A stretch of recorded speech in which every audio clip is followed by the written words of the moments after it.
Emotion নেই, promotion আছে। ব্রিলিয়ানদের জগতে কোনো ইমোশন নেই, প্রমোশন আছে। ব্রিলিয়ানদের অতীত নেই, কেবল ভবিষ্যৎ, কেবলমাত্র ফিউচার।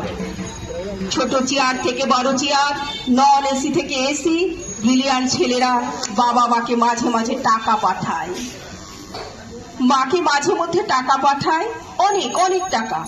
সেই টাকা হাতে পেয়ে ব্রিলিয়ানদের বাবার মুখে ফুটে ওঠা হাসি, মায়ের চোখ ভরে ওঠে জলে। ব্রিলিয়ানরা এই ন্যাস্টি ইন্ডিয়াতে আর ফিরে আসতে চায় না। এত ভিড়, এত ধুলোকণা, এত করাপশন, এসবের মধ্যে তাদের গা ঘিন ঘিন করে। তবু যদি কখনো আসে, অনেক অনেক ফরেন জিনিস নিয়ে আসে। মায়ের জন্য ইতালীয় চাদর, বাবার জন্য ফ্রান্সের সিগারেট, সঙ্গে জাপানি লাইটার। আলো জ্বললেই যা থেকে টুংটাং করে বাজনা বেজে ওঠে। ব্রিলিয়ানদের ব্যাপার স্যাপারই আলাদা।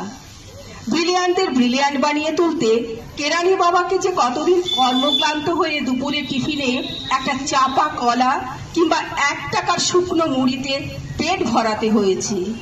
কতকাল যে মা কোনো নতুন শাড়ি কেনাতে বিলাসিতা মনে করে ছেঁড়া শাড়িতে দিন কাটিয়েছে। এসব তথ্য ব্রিলিয়ানদের ল্যাপটপে থাকে না।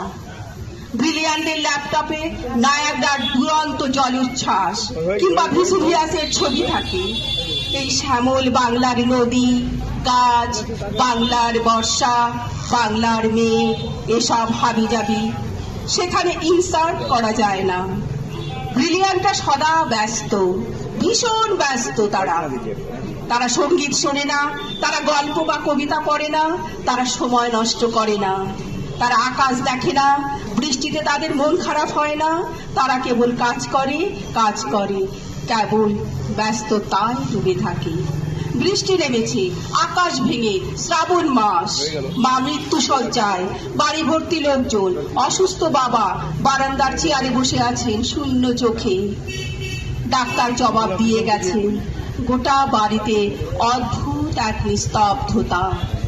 কাঁপা কাঁপা ঠোঁটে মা জিজ্ঞেস করছেন, খোকন এলো, খোকন এলো?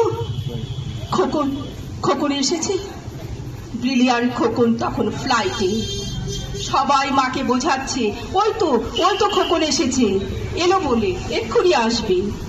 কিন্তু সে ফ্লাইটে চলে যাচ্ছে কানাডায়। সেই ফ্লাইট কোথায় চলে যাচ্ছে? কানাডায় কোম্পানির নতুন শাখা উদ্বোধন।